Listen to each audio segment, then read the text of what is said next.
All right, shalom to the elect. I want to start by giving all the praises, honor, and glory to whom it rightfully belongs, which is Yahweh, Bahashem Yahweh Shai, Bahashem Rakakwadash. And what I said was I want to give all the praises, honor, and glory to Yahweh, who is the Heavenly Father, who is the one the world ignorantly calls God, in the name of His Son, Yahweh Shai, in the name of the Holy Spirit. And double honors to the apostles and elders of Great Millstone that rule well. Peace, blessings, and salutations to the elect. And this is a clip from the Joe Rogan Experience podcast that Joe Rogan put out with Donald Trump. All right, and it says, and it came out. Slakia, it came out October 25th, 2024. Slakia, and it says, and it got like 1.9 million views, so about 2 million. But it says Joe asked Trump about ending military conflicts and avoiding World War III. And then once again, the thing is, you can't end it. All right. There is no stopping of World War III. All right. It's going to happen. Why? Because it's a part of the will of the Most High Yahweh. Okay? No matter who gets in office, all right, no matter how much power one of these leaders of these different countries have, they can't stop World War III. You forget who is the Heavenly Father. You know? So, bear me 1 second.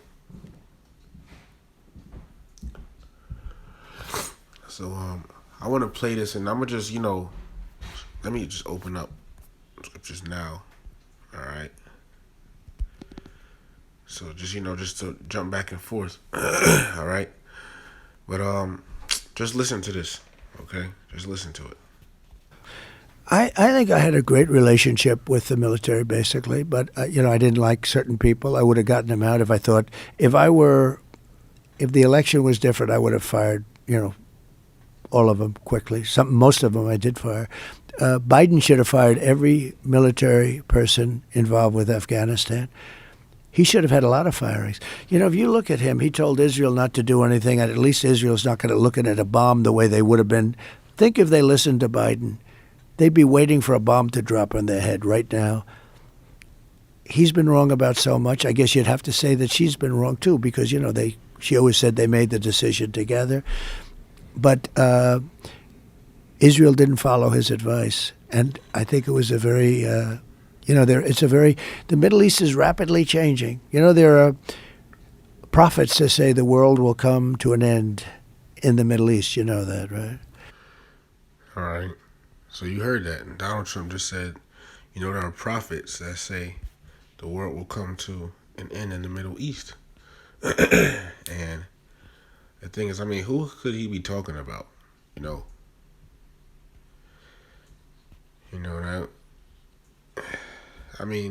the ones that say that,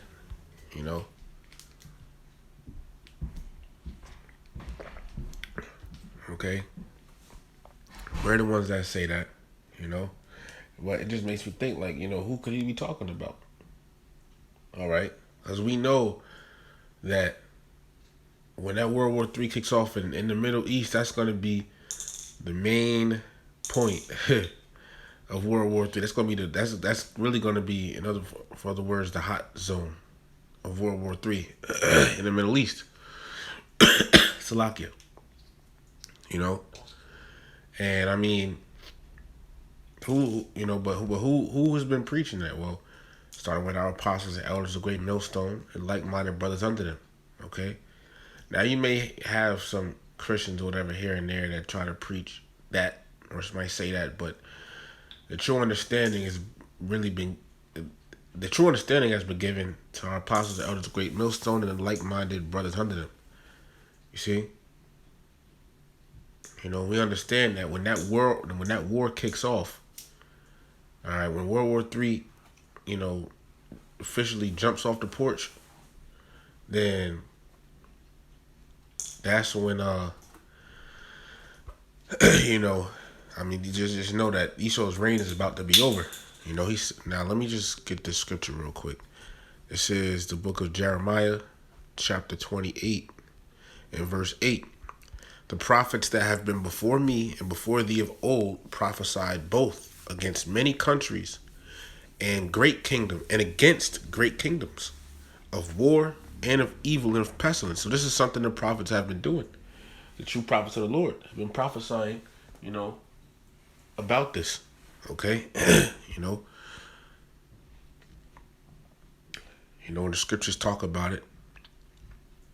All right, scriptures talk about a third world war, man. All right? Let me just type in on Google. What is a world war? A world war says a world war is an international conflict. Okay? International conflict.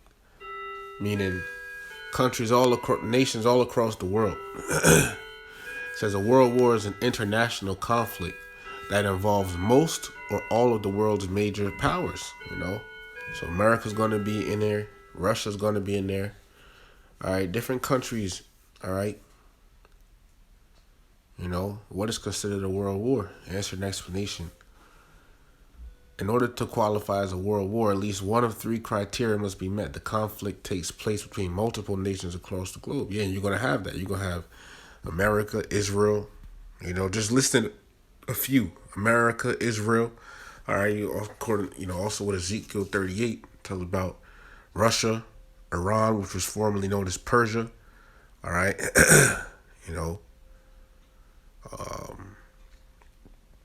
I believe Ethiopia as well, so on and so forth, and other countries, okay? It says battles are fought in many different locations, and the war must be fought against great powers with significantly advanced technology, And the thing is, in Ezekiel 38th chapter, it talks about, let me get it, Ezekiel 38, verse 4. And I will turn thee back and put hooks into thy jaws. This is a prophecy about Russia. And I will bring thee forth in all thine army, horses and horsemen. Here's the point. All of them clothed with all sorts of armor, even a great company with bucklers and shields, all of them handling swords. So, yeah, different, war, different, war apparel, coming ready for war. And it says, verse 5, Persia, which is Iran, Ethiopia, and Libya with them, all of them with shield and helmet. All right. Gomer and all his bands, the house of Togarmah of the north quarters and all his bands. And these are, different places around Turkey, okay, etc. But it says, many people with thee. Be thou prepared and prepare for thyself, thou and all thy company that are assembled unto thee, and be thou a guard unto them. Okay? Salakia. All right, but see, the scriptures do talk about a world war. And the thing is, the prophets are the ones that, are airing it out. All right? This is the book of Revelation, chapter 8, verse 13. And I beheld and heard an angel flying through the midst of heaven, saying with a loud voice, Woe, woe, woe to the inhabitants of the earth by reason of the other voices of the trumpet of the three angels which are yet to sound. And why does it say woe 3 times? Because it's talking about 3 world wars. Because you have World War I, you have World War II, and now World War III is about to happen. Revelation chapter 11 and verse 14. The second woe was past. And behold, the third woe, or the third world war, cometh quickly. Salakia, So the second world war had passed already, but now World War III is about to happen, man. You see? And this was, and the Apostle John had wrote down these things, which was showed unto him. Revelation 1 and 3. Now, starting from verse 1 through verse 3, the revelation of Yahweh Shah HaMashiach, which Yahweh gave unto him, to show unto his servants things which must shortly come to pass. You see? Things which must shortly come to pass. That was the point. So the Apostle John, when he saw these things, when he was writing it down, these things, were pretty much these things were, about from his time, up to now, about the future. Okay? But now we see these things about to happen, man. All right.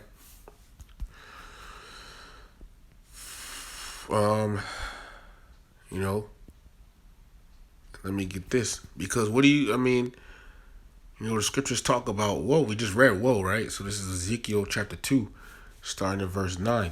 And when I looked, behold, and hand was sent unto me, and lo, a roll of a book was there in the scriptures. Verse 10, and he spread it before me, and it was written within and without. And there was written therein lamentations and mourning and woe. All right. The scriptures, they're written all throughout. All right. You open the Bible, scriptures written in there. It's written, the pages are written on. All right. And a lot of what the scriptures talk about is lamentations, mourning, and woe. And one of those woes being the Third World War. Okay. And let's listen to what Trump said again. But Israel didn't follow his advice, and I think it was a very, the Middle East is rapidly changing. There are prophets that say the world will come to an end in the Middle East. You know that, right? Said the world will come to an end in the Middle East. Well, let's look at something. This is 2nd Ezra, chapter 7. And the thing is, the beautiful thing about prophecy. The prophecies of Yahweh Bahasham Yahweh Shai, because it tells you, once you have the correct understanding, you know what's to come. 2nd Ezra chapter 7 and verse 43. But the day of doom, which is what? World War III, when America gets destroyed, which is going to happen. It's going to be at the same time. All right. But it says, but the day of doom. All right. So you can call that day doomsday. All right. But it's talking about a day America gets destroyed, which is going to happen in the midst of World War III. So when World War III happens, it says, but the day of doom shall be the end of this time. You see? Meaning what? The end of the so-called white man's rule over the earth. Okay? When this happens, especially when that day that America is destroyed happens, that's going to be the end of this so-called white man's rulership. All right? Because that day America is destroyed and the nuclear missiles are shot on it, Yahweh Shai is gonna be back. And there is no rulership of the heathen when Yahweh Shai returns. All right? Yahweh Shai is going to rule. Okay? He's going to set up the kingdom of heaven on the earth. All right? So when you say the world coming to an end in the Middle East, Esau's world is coming to an end. Okay? And we understand that word world in that context is, you would use the Greek word eon, which means a period of time or age. All right? That's what you would use for that. Okay, so it says, but the day of doom shall be the end of this time. What happens after Esau is goes out of power? Who's up next? The Israelites. 2nd Ezra chapter 6 and verse 9. For Esau is the end of the world, and Jacob is the beginning of it that followeth. You see? So after Esau goes down, the Israelites are going to be the next. The Israelites are going to be the next ruling power over the world. You see, this World War III is a hot topic right now, man. People can feel in the air what's about to happen, or let me say, they just feel something is about to happen. You got the elections going on. You got things regarding the chip. You got chaos looming. World War III brewing up. All right. So something's about to happen, man. People can feel it. See?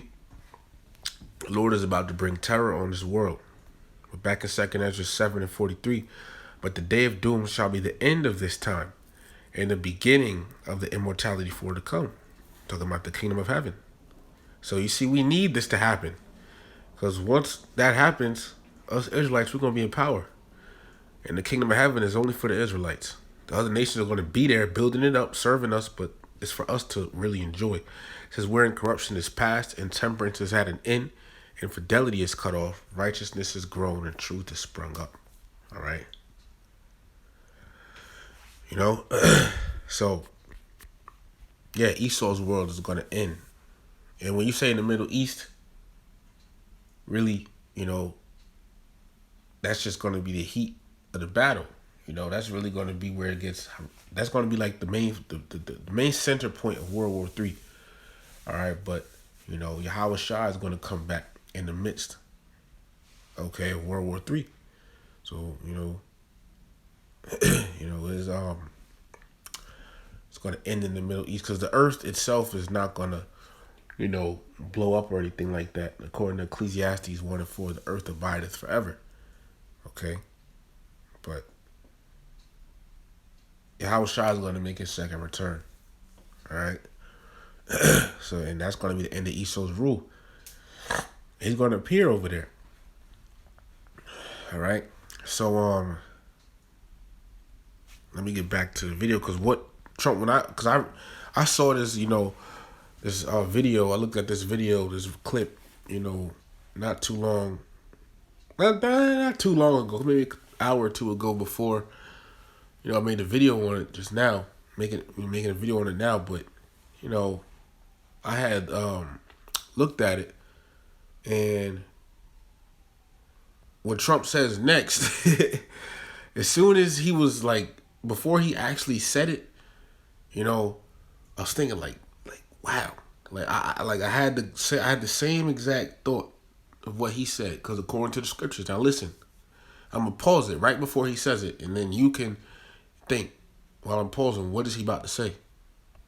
And we have weapons today that are so scary. When you look, and what do you think he's about to say? We have weapons today that are so scary.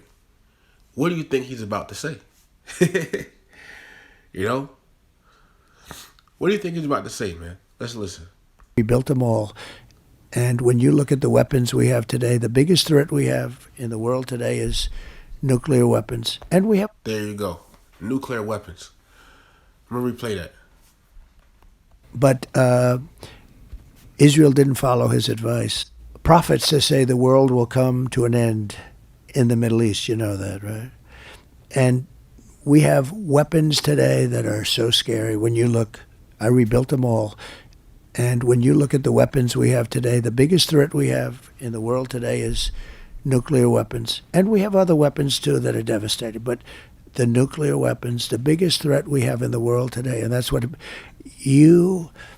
I was talking about de-escalation with both. So he said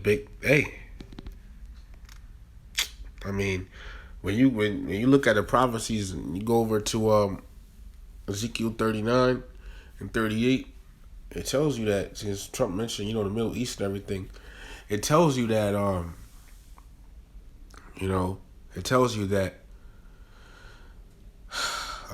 the nuclear that land of Israel is going to get nuked when you have the correct understanding. It tells you want to say that land of Israel is going to get nuked.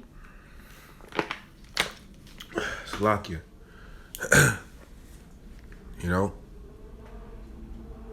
And but it's definitely something that he had said that. Let me get this. It's the book of actually, let me get it, because he said in the world today. This is the book of 2nd Esdras 16, right? And starting in verse 12. The earth quaketh and the foundations thereof. The sea ariseth up with waves from the deep, and the waves of it are troubled, and the fishes thereof also before the Lord and before the glory of his power. All right? And it said the earth quaketh. So what is going to make this earthquake? Once again, the nuclear missiles, Isaiah 24:20. The earth shall reel, which means to shake to and fro like a drunkard. Right? Verse 13. It says, for strong is his right hand that bendeth the bow. And the bow is, when you think about it, right? A bow and arrow.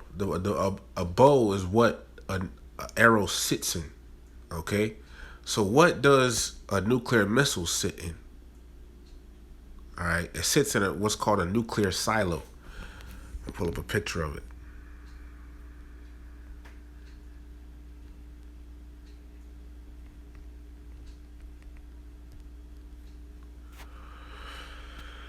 All right. This is a nuclear silo. All right. AKA the bow. Right? It says his arrows that he shooteth are sharp, and you can understand that that's talking about the nuclear missiles. Right? It says, and shall not miss when they begin to be shot into the ends of the world. So, meaning what? That's why they're called intercontinental ballistic missiles. Because continent, what is a continent? A continent is, for example, you got, you know, North America, South America, Africa, you know, Asia, like that whole, those are continents, all right? So when it says intercontinental, meaning across continents, for example, another way to understand it is you have domestic flight and international flight. Domestic is regarding inside of, the country, and international is regarding, that is pretty much across nations of the world. So intercontinental ballistic missile is talking about a nuclear missile that flies across continents. So that's what Trump is talking about. But the thing is, it's prophecy of Yahweh Bahasham Yahweh Shai that is going to be used in these last days. Okay? This is and that's what's going to cause the second death. This is the book of Joel, chapter 2, starting at verse 1. Blow ye the trumpet in Zion, and sound an alarm on my holy mountain, which is what the brothers do. We go out there warning the people, let them know destruction is there. Remember Isaiah 58:1, lift up, cry aloud, spare not, lift up thy voice as a trumpet. All right. It says, let all the inhabitants of the land tremble, for the day of Yahweh Bahasham Yahweh Shai cometh, for it is nigh at hand. Okay? Yeah, that's the day of the Lord. When the nuclear missiles are shot, that's the day of the Lord. When the nuclear missiles are shot on America, and them chariots return, that is the day of the Lord. Okay? And it says, for it is nigh at hand, meaning it's near. Verse 2, a day of darkness and of gloominess, a day of clouds and of thick darkness, as the morning spread upon the mountains, a great people and a strong. Talking about the nuclear missiles. It says, there hath not been ever the like, neither shall be any more after it, even to the years of many generations. You see? Yeah, meaning these nuclear missiles, they're being made to be used once, and after that, never again. Okay? Verse 3, a fire devoureth before them. Talking about the because now the scriptures get into the breakdown of a nuclear missile, how it's constructed. Because at the tip of the missile you have the warhead, what's known as the warhead, and that's where the damage of the missile comes. In Revelation 9, it tells you, and they had heads, and with them they do hurt. It says a fire devoureth before them, and behind them a flame burneth. Because on the underside of the nuclear missile you have that fire that propels it.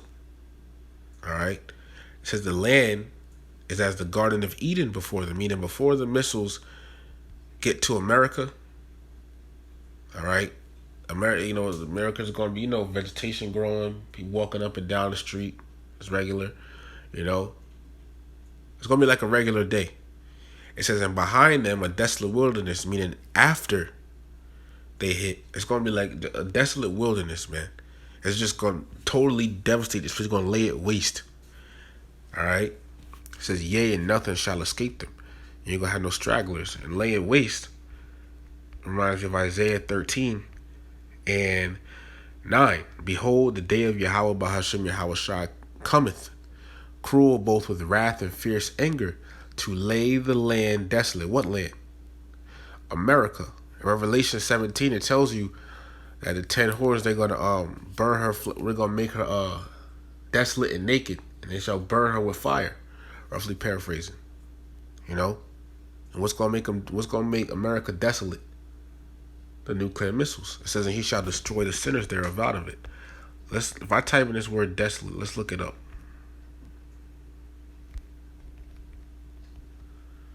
Desolate. It says of a place deserted of people and in a state of bleak and dismal emptiness. But let me look up images, right?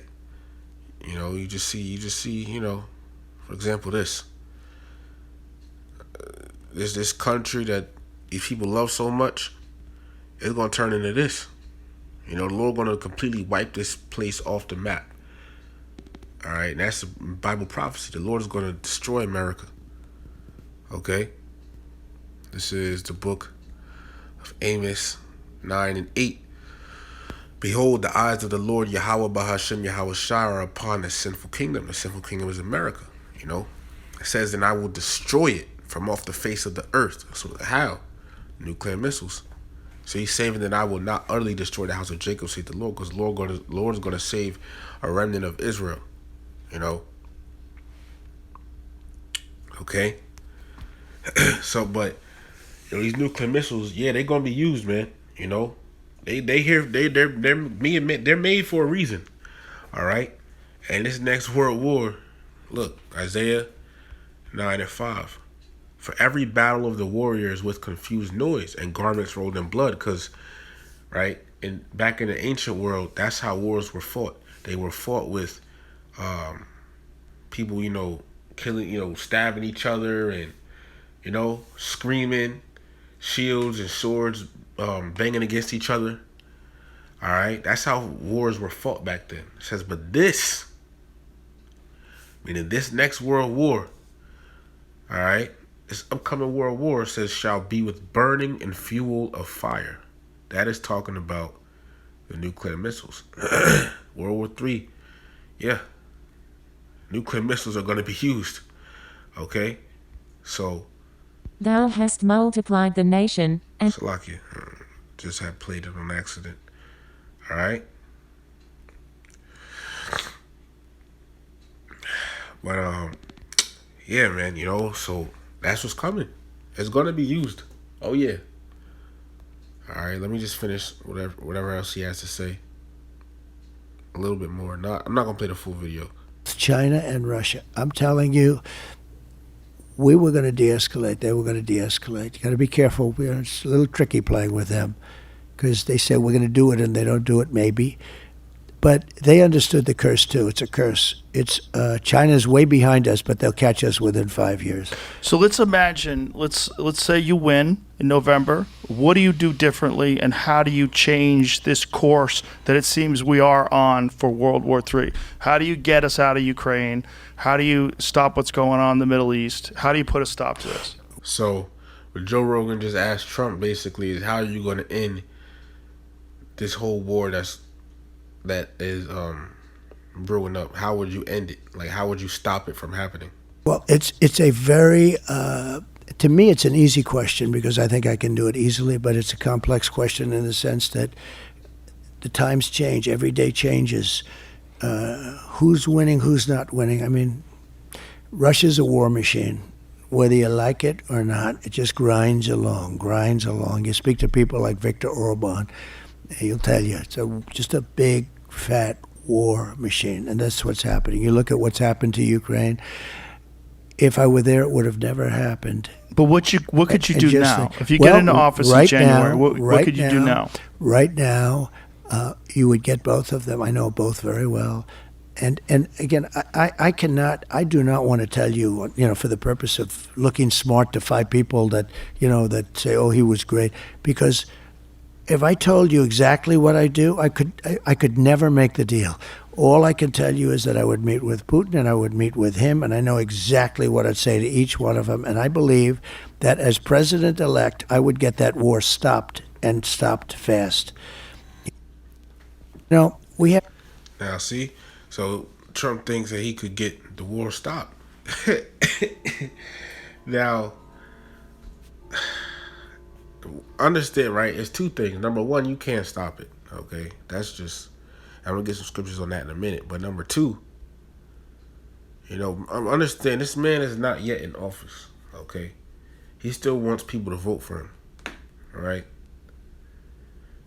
He also said he would have let money go digital or something like that, which Pastor Hart was saying he going to go back on that if he gets in office, pretty much. So, hey, it's just reminded me of the scripture. This is the book of Psalms 55 and 21. And it says, the words of his mouth were smoother than butter, but war was in his heart. And this is a tactic of the so-called white man. It says his words were softer than oil, yet were they drawn swords. Okay? So, the so-called white man has a cunning and crafty he's a crafty person. You know, in the words of his, he says things that's sweet, pretty much good to the ear. That makes someone feel good. It's deceitful though.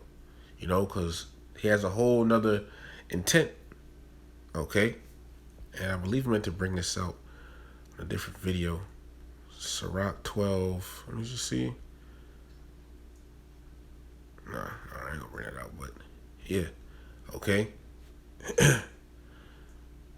Right? That's just the way that they operate a lot of the time, okay? But nevertheless, there's no stopping the World War III, man. It told you Revelation, the third woe cometh quickly. Meaning it's coming fast. It's going to be here real soon, but nevertheless, it's going to happen. Okay, it's going to happen. This is the book of Isaiah 34:16. Seek ye out of the book of the Lord and read. And what is the book of the Lord?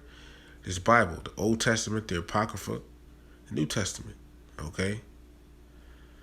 It says, no one of these shall fail. And when I say that the Apocrypha, look, don't listen to these dudes talking about some Enoch and Jubilee, because I think I've seen some Bibles with that in the Apocrypha, but no. All right, 1611 KJV Bible. All right, the books it has in there, that's the books we read from. Okay. Not no book of Enoch, no book of Jubilee, none of that, man. All right, but it says, no one of these shall fail.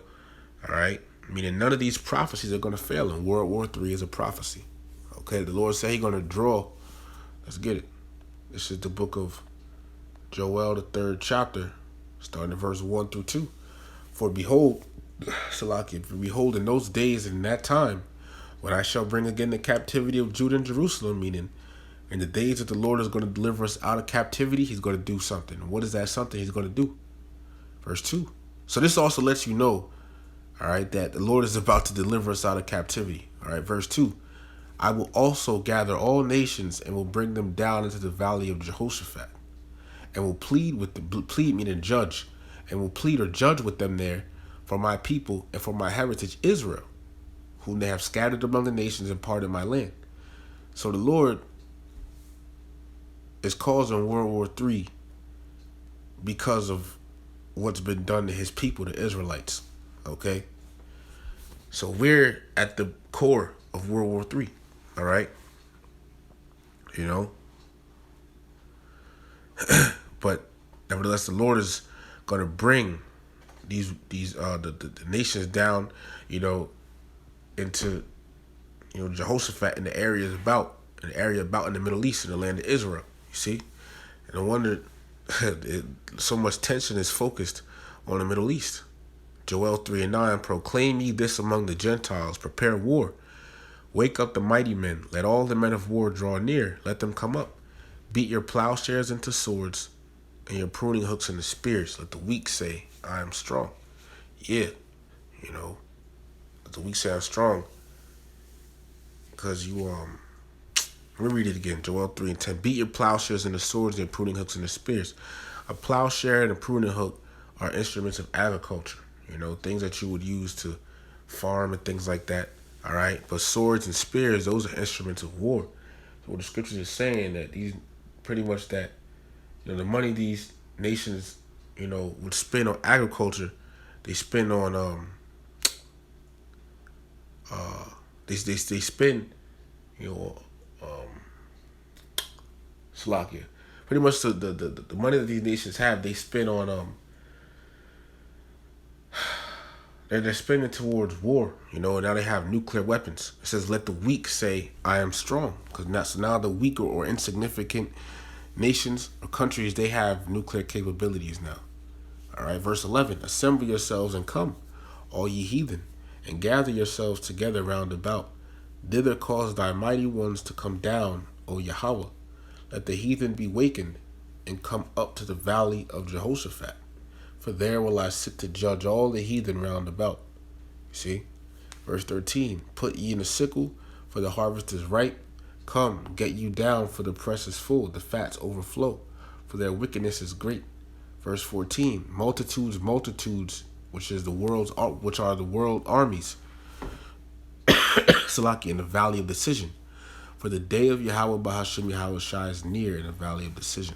So this is what's about to happen. And this is one of the prophecies. So let's read that in Isaiah 34 again. Isaiah 34 and verse 16. Seek ye out of the book of the Lord and read. No one of these shall fail. All right. None of these prophecies are not going to come to pass. All of them is going to happen. It says none shall want her mate. See? You can't put this Bible on the same level as another book. You can't, you pretty much this book, the Bible reigns supreme. You can't put the Bible with another book. All right? The Bible reigns supreme. It's, no other book is on the same level as the Bible. As if my mouth hath commanded and his spirit hath gathered them. All right? So there is no stopping of World War III. The Lord's will gets done. The Lord is in control of these leaders of these different countries, because you understand, right? A leader is someone who leads a people, a country, a nation, right? And the decisions he makes affects the rest of the countries and nations, right? That he leads. Okay? But if you can control his mind, then your will gets done. You see? And the scriptures say this, Proverbs 21 and 1. The king's heart, and the Hebrew word for heart is lab, which means mind. So the king's heart or mind is in the hand of Yahweh Bahasham Yahweh Shai. As the rivers of water, he turneth it whithersoever he will. So the Lord is in control of these leaders' minds. Okay? So Trump saying, oh, he would get World War III stopped or whatever. Nigga, that ain't up to you. All right, you can't stop it. It's on and popping like popcorn, man.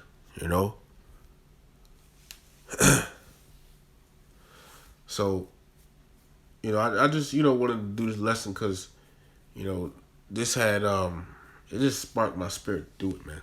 All right, but yeah, man. So I wanted to go into that. All right, but hey, so Lord willing, this lesson was edifying. I want to give all the praises, honor, and glory to Yahweh, Bahasham Yahweh Shai, Bahasham Rakakwadash. Double honors to the apostles and elders of Great Millstone, ever well. Peace, blessings, and salutations to the elect. Shalom to the elect.